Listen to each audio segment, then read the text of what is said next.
we'll get let's go into this one because first of all, who would have thought that the Indiana Hoosiers would be a top 5 team in the country? I mean, I did not see that Yeah, coming. that's pretty thing. Like, what has That's impressed you the actually like most making about me this kind of team? happy. Like, well, I played against a quarterback last year on the MAC because he came from Ohio. So when I was playing against him, I was blitzing him a lot. I was seeing him make a lot of good throws under pressure. And once I found out he was going to IU, I kind of knew they was going to be in some good hands because it seems like a seasoned veteran quarterback. I know their head coach had a lot of winning at his old school, so it did shock me that they undefeated right now, but I'm not surprised that they good. Like they've always had the talent.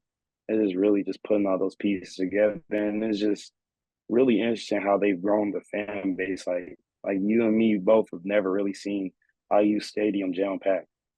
No, I mean there were They're changing the whole 53,000 people program. at the arena or at the stadium for a Exactly. game against Michigan. I mean that was it like they've had consecutive sellouts, multiple And weeks. that's what's really impressive.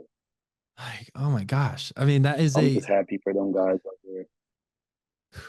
I mean, I didn't think it was even possible for Yeah, I IU to didn't be think it good at was coming football.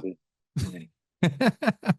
No, But they it's changing a it cool now. story. So And the coaches came in and changed the exactly. culture. Like he's and The he got a new full contract culture. extension too. So I mean that's No, it's good Alpha to see. definitely gave him extension.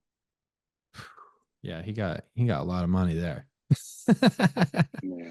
But do So I hope they just keep proving everybody wrong. can they like you said they can go into Columbus and win? What's it going to take for them Oh, to I get it forgot they're done? going to Columbus. I forgot they're going to Columbus. Well, I just think if they play good defensively and if they eliminate like explosive plays, I think that's where they'll really succeed. This is really those explosives, like Jeremiah Smith, like a real explosive player. Yeah. Like they able to contain players like him, and I know the rest of the receiving core. I think they'll do pretty good. Yeah, They Mbuka is in have to there get, too. He's really good. They've got great yeah, running backs, Shavion exactly. Henderson and Quinshon Mm-hmm. Judkins. And then, of course, you got a Chip Kelly ran offense Yep. with Will Howard. That's going to be interesting to see. Exactly. So they got to test Will Howard this game. Really put some pressure on him, make some hard throws because at the end of the day, like they're gonna have to get turnovers to win this game.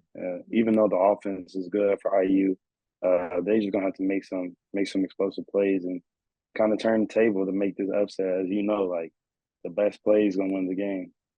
And they did it in against Michigan. I mean, they had a couple forced fumbles and they're getting to the quarterback. They're making him uncomfortable. They play tight coverage. I mean, you've seen it with this defense since you're a defensive guy. What are some things that have stood out about just what they've been doing all year? Last game, I really like how they've been sending a lot of pressure, just making the plays when they come to them. Like that's the most important things. And then I just really like that the defense and the team collectively like wins the games they're supposed to. Like they're not trying to play around with certain teams that they know they should beat. Like they're really trying to go out there and dominate. So like you said, you can see the coaching influence. You can see how they're coached differently, and the mentality is different to where like they're confident in themselves, they're confident in their team, and they know what they can do, and they know that they can really execute and win these games in big moments, and just dominate. Like that's really all it is. I'm just really happy and impressive, and that's really my one take from watching them play. Yeah, and especially against Michigan, I mean, they don't have the players they had last year for sure, but they still have a pedigree of winning and coming out there and putting their best foot forward. And it was a close Exactly. game. It was a battle. I mean, they only won by 5, but I feel like, because they had an interception in their own territory. There's a couple mistakes that they made that can't happen against a team like Ohio State. Because I mean, Ohio State, they're literally the number one team in points Number allowed. one. They don't give up many Yeah, points on defense. They've exactly. only had one game, bro, where they've allowed literally only one game with 30 points on them, and it was against Oregon. Every other game, they've been really And strapping up. yeah, Even against Penn State, who was number 4 in the country, They only Mhm. allowed 13 against them. Yeah, so that's what I'm saying, where it has to come in, where IU has to not shoot themselves in the foot, but they also gonna have to play a lot of field position. It's gonna take a lot of coaching, and it really is gonna have to come down to turnovers and how they control the field. Because as you know, like you can win some of these games with good defense and field goals and points. When you got to capitalize on points, you got to score the ball. So, like you said, the defense is going to be really hard to score against. But if they control the field and they stay on the Ohio State side, then I really think they can make something happen because you have some explosive receivers just like Ohio State. So it's really the field position battle and which offense is going to be more explosive. I mean, there's a couple guys. I mean, Elijah Sarah has really kind of had a great season. I've really liked his game a lot. And then Most Justice definitely. Ellison's been really good. I mean, they have a lot of good Mm-hmm. players on offense. I mean, they have the guys that can get the ball in space. It's just so funny Mm-hmm. because when I was making this podcast and I was like, okay, what should we talk about? And I'm like, Indiana football. I'm like, I mean, yeah, I still can't even believe it. I Like can we talk just had a about whole that. like I Exactly. still can't. I'm sitting here right now and I still Exactly. can't believe it. Like Like it's so cool. this is so cool. Like just crazy how you can flip a culture in a program that fast. So that's just How kudos long to do the you head think he'll coach. stay as the coach in Indiana? I think he'll at least stay for like 3 or 4 years. Like there's really no reason for him to leave. Like he can really build a legacy there. Just build up that program. Like you said, like they're top 10. Like there's no reason to really leave now. So Top five.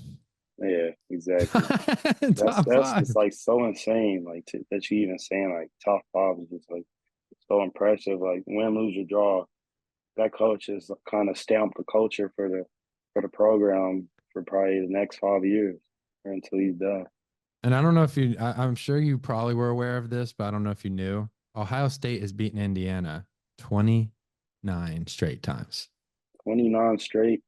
29. Yeah, I did not know that. I'm not I surprised, but that's insane. this is probably the best Indiana team to ever break that streak, though. I mean, it's not even close. I mean, I think this Exactly. is the best IU football team in program history right Yeah, now. there's no argument to even say that. Like they're top five, like you said, like, especially in the college football era now where there's so many different type of offenses. Talk to me, baby. Talk to me, talk to me, talk to me nice. I'm from another world, baby, yeah.